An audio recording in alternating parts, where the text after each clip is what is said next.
mad. I'm not mad. I swear to God, I'm not mad. I swear to God, I'm not mad, yo. Think you was a fucking funky, yo. I'm not mad. Look at me. I'm not even mad, yo. Do I look mad? Do I look? Fuck out of here. I can get any shit. I can get anything, yo. Anything.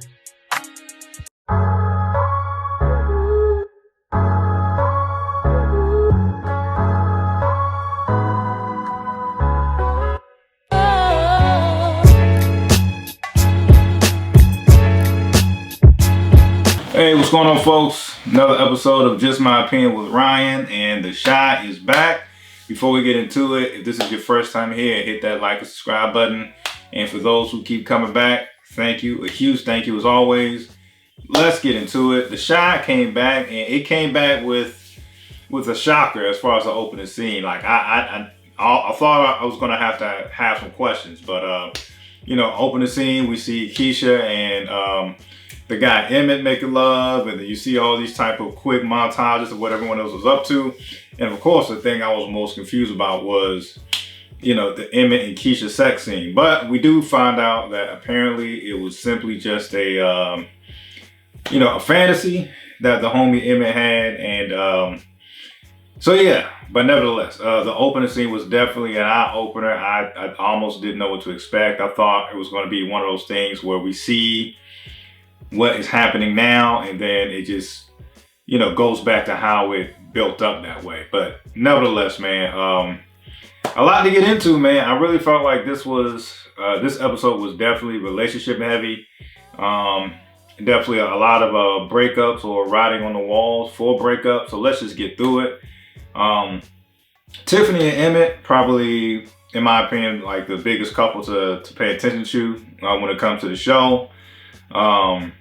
Tiffany's moving out, wants to go live with her mom, and the mom is hilarious. Tiffany's mom is hilarious. I definitely can relate to the whole come into the room just so you can hand me the remote. So yeah, that definitely got old fast, to the point to where Tiff wants to now not only move in with Rob, who is played by Imani Shumpert.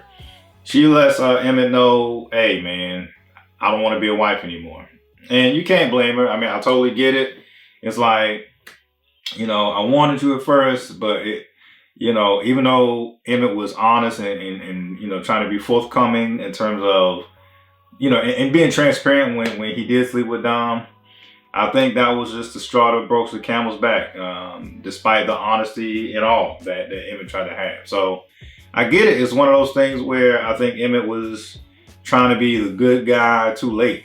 But, I do think that it's probably for the best. I think that's one less thing to worry about. The whole back and forth with Emmett and Tiff.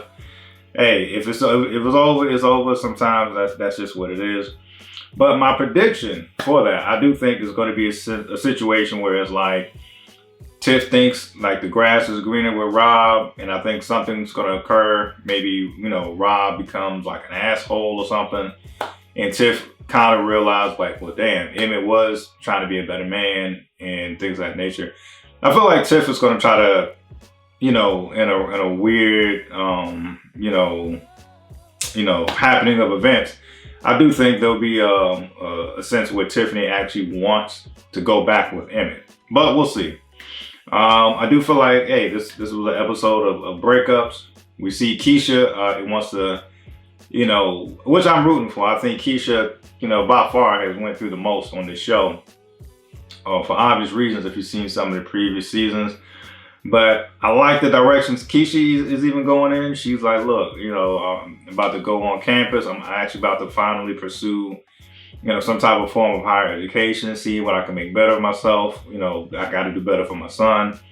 So she's out there about to check out dorms and just focus on her and her son. And definitely, I think Christian was definitely one of the characters that I did enjoy last season. And I thought he handled the breakup like a G, man. You know, I think it was a dope, mature response. Like, hey, you know, I appreciate you putting my feelings into consideration. And, you know, some people think it's weird that I'm a good guy, and it's kind of sad, but I really am just a good guy. If you saw it, you know what I'm talking about. I thought that was just a stand-up way to respond to being broken up. You know, it doesn't have to turn into something salty like, oh, damn, you want to break up with me? Well, then F you and all this other stuff. It was a classy, clean breakup, and I like that. I don't see that rekindling. I think Keisha is just, hopefully, I'm hoping that this season, this is just a season where Keisha is just, you know, on her own, let me, you know, do better for myself type of tip. I hope that's Keisha's whole direction this season. You know, I don't need to focus on any type of relationship. I don't want to focus on any man. Let me just worry about my future and doing better for me and my son. So I'm liking that. Another relationship that seems to be on the outs. Hey, we got Jake and what's her name? I believe it's Mita. That's gonna kill me. I just saw the name, but Jake and his girl, that ain't going so bright. You know, that's kind of a writing on the wall situation.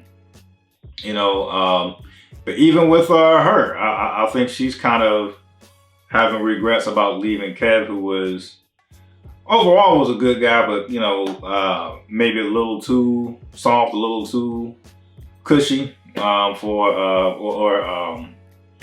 what's the word? I guess too much under her. So that's what caused the breakup in the first place. But it even seems like she's having regrets and being like, you know, maybe I should have never left Kevin. I really enjoyed the relationship that she has with her father. I thought the father gave some great advice. And I really do feel like that's how a father-daughter relationship should be. It's okay just to keep it real with, you know, with somebody that, you know, your friend, your father that way. And just in return, your father giving you some real honest advice. So yeah, and the one thing I do notice or I appreciate, especially when there's like a long series that has, you know, children involved, it's just always cool to see how they progress or just look older, almost like a coming of age thing as each episode progresses. Like it seems like every season, you know, Papa gets cooler. He looks cooler. You know what I'm saying? I do think Jake got to put hands on Pop, but that's a whole different story. And I do appreciate the what's the word I'm looking for? The camaraderie between people like Shad and Trig, and also the camaraderie between Trig and Emmett. I just like the fellowship that they're doing. Shad was with him, giving him encouragement when he's picking out the engagement ring.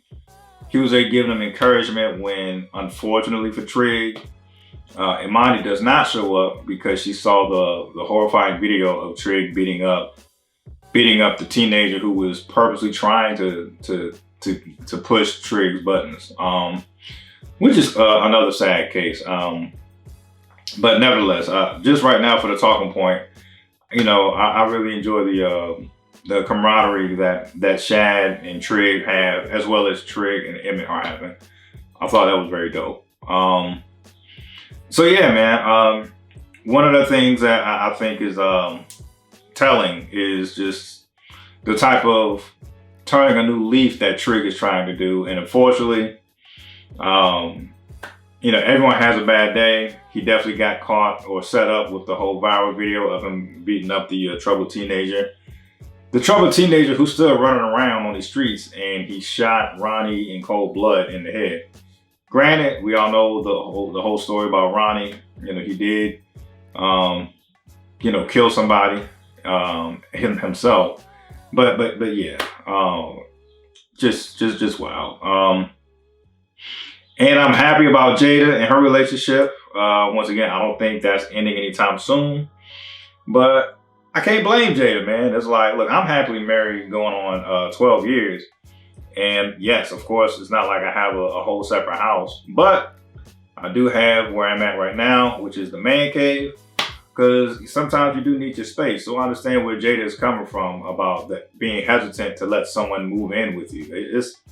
That's quite a big step. Apparently, you know, Swade doesn't see it that way. But nah, I totally see where Jada's coming from. Sometimes you can just get used to your own space, and that is a bigger adjustment than some may think in terms of moving in with somebody, man. You got to get used to their habits. It's one thing to have someone, crash at your crib for a few days here and there, or however long, but whenever they're ready, they can always go back to their spot. Totally different story when you got to wake up and go to sleep with someone day in and day out, especially if you don't know if you want to marry that person. I think that might be where Jada's going. We already see that Jada is, having wandering feelings for old school Mr. Big Ass Bluetooth on his ear, Emmett's pops. I forget his name too, but I'll put it in the edit. So, I think that's wise to not have anybody move in with Jada, because Jada still may have lingering sexual feelings for Emmett's pops, for all we know. So, yeah, man, I thought the quick takeaways from this episode was definitely a lot of relationships coming to an end, or coming close to an end, or just being in a rocky space. And I think the other big takeaway from this, for me, was just how challenging it could be for, the older generation who's been through some drama, trying to, teach the younger generation to do better. And we can see the disconnect, even though Trig and Shad is trying their best to connect with this, I forget his name as well, the young boy who killed Ronnie. They're trying to do their best to connect with him and build. It's definitely no easy task. Hopefully, I guess, they'll get through to him, but for some reason, I don't see that happening. It may sound sad. I think some people, just have tunnel vision of seeing things one way, especially if you're just young and think you know it all. And, I think trying to keep it as realistic as possible. My prediction is I don't think they reach the young man. Granted, he'll try to, go to the community center and listen to Trig and Shad, but I don't know. I think for the most part, I think that's going to be a lesson in how hard it is to have a connection. So overall, I thought this was a dope episode. One thing that's still confusing is we see Duda is back in the picture, even though he was the mayor who just mysteriously vanished. And once again, I'm surprised that the first episode didn't touch on that at all. Like, nothing on the news about Duda just disappearing or nothing like that. It was just, he's gone, and he shows up mysteriously in the last episode, in the final minutes of the first episode, with the other old school dude who was like an old school gangster as well. So I am curious to see where that goes, because that dude just vanished off the face of the earth for like a good, I think the only time he appeared was season 1. So he was gone, and then all of a sudden 4 seasons later, he's back in season 5. So I want to see where that goes. Overall, man, this is a dope show, man. I'm excited that the Chi is back, and let's just see what things take us, man. Peace.